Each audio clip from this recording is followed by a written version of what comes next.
Bonjour, je m'appelle Isabelle, je suis maman d'un grand garçon de 17 ans qui est atteint du syndrome de Kleefstra et je suis présidente de l'association Kleefstra Syndrome France.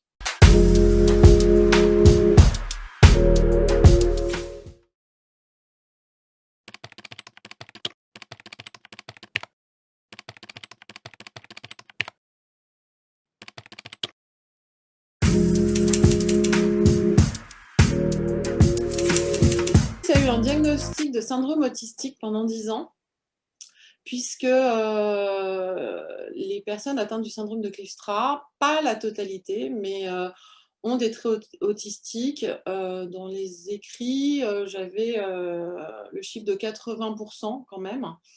Le niveau d'atteinte aussi est très différent d'une personne à l'autre, et le spectre de l'atteinte, en fait, on a des enfants, des personnes qui sont atteintes qui ne parlent pas, ne sont pas autonomes, sont dans des fauteuils roulants, voilà, très très atteintes, comme de l'autre côté, on a des grands qui sont capables de travailler en travail adapté, qui sont capables d'aller à l'école. On en a qui sont dans des écoles ordinaires, des écoles plutôt professionnelles comme école hôtelière ou des choses comme ça.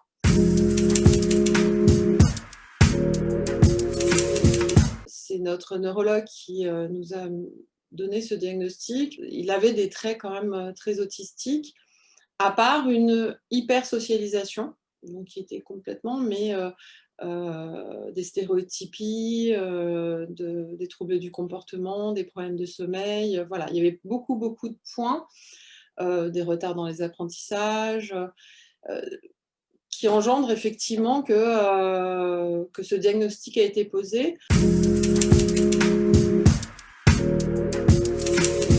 On a découvert la pathologie de mon fils alors qu'il avait 10 ans, après 7 ans de recherche.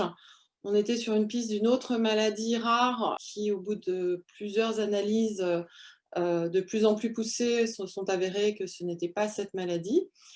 Et on nous a proposé, à l'hôpital Robert Debré, de continuer les recherches. Et le généticien avait a priori dans l'idée de rechercher le syndrome de Kleefstra. Il ne pouvait pas le chercher quand notre fils était tout petit, puisqu'il n'était pas encore défini.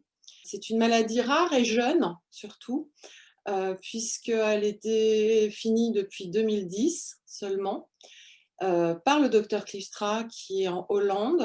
Et surtout, maintenant, on diagnostique des tout petits, voilà, dès la naissance. Mais au moment de la naissance de mon fils, c'était impossible d'avoir ce diagnostic. Oui, c'est fait avec un test génétique. Quand mon fils, en 2014, a été diagnostiqué, il avait 10 ans et il y avait 350 cas à peu près dans le monde. Maintenant, on est plutôt vers les 1500 cas, mais ça progresse de jour en jour, puisque en fait, si on ne cherche pas, on ne trouve pas.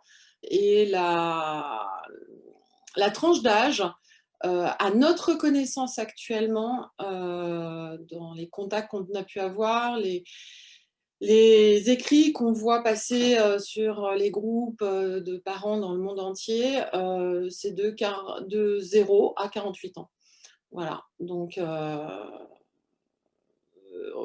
on a peu de chances d'avoir des diagnostics de personnes beaucoup plus âgées, parce que, à mon avis à moi, passé un certain temps, il n'y a plus de recherches qui sont vraiment faites.